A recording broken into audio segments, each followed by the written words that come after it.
Shalom teman-teman, kembali saya Priscilla menjumpai teman-teman di hari ini. Topik hari ini, benarkah mati adalah keuntungan? Filipi 1 ayat 21.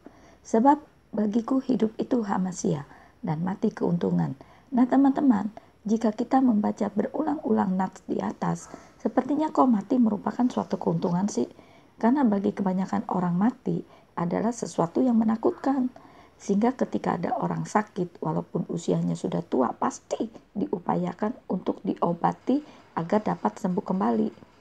Pernah ada salah satu tanteku di mana dokter sudah mengatakan bahwa pasien ini sudah tidak ada denyut nadinya, tapi oleh keluarga masih terus diupayakan dengan cara diberi nafas buatan sampai berhari-hari. Tetapi tetap tidak ada perubahan dari pasien tersebut. Hanya seperti orang yang tertidur. Kemudian dokter mengatakan bahwa sesungguhnya pasien ini udah meninggal. Jadi percuma diberi nafas buatan pun tidak ada artinya, malah akan mengeluarkan biaya yang besar. Kemudian anak-anaknya berembuk dan akhirnya diputuskan untuk dicabut alat-alat bantu pernafasan tersebut dan merelakan orang tuanya yang memang sudah dinyatakan meninggal. Jadi, di mana keuntungannya suatu kematian itu, teman-teman? Hal ini akan menjadi suatu kebenaran sehingga tidak bisa berdiri sendiri. Coba perhatikan kembali dengan baik dari Filipi 1 ayat 21. Di situ dikatakan, sebab bagiku hidup itu hamasia. Baru kemudian dikatakan, dan mati keuntungan. Nah teman-teman yang terkasih, sepanjang-panjangnya usia kita di bumi, itu pendek sekali. Mungkin hanya sebuah titik dibandingkan dengan kekekalan. Tapi sayangnya manusia lebih fokus ke umur yang pendek dibandingkan dengan memikirkan kekekalan.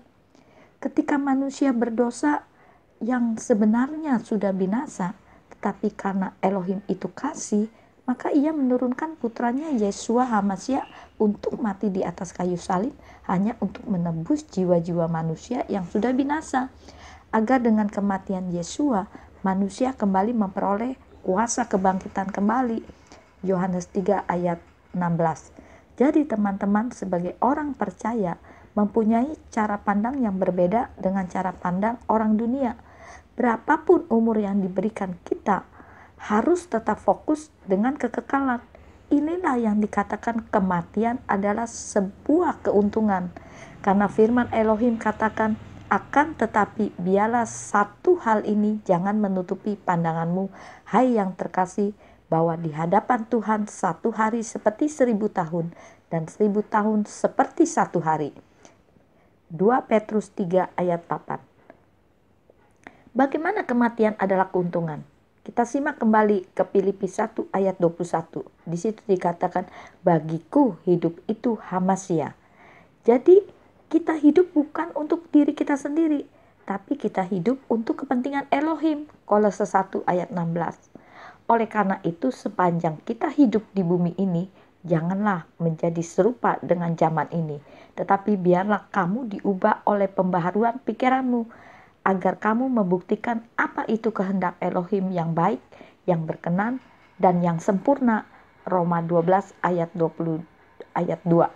Jadi teman-teman, fokuskan hidup kita kepada kehidupan yang kekal. Nah, sekian renungan hari ini, biar kiranya menjadi berkat bagi kita semua. Dan apabila teman-teman diberkati dengan renungan ini, kirim-kirim kepada yang lain, sehingga orang pun memperoleh berkat dari Tuhan Yesua Hamasya. Amin.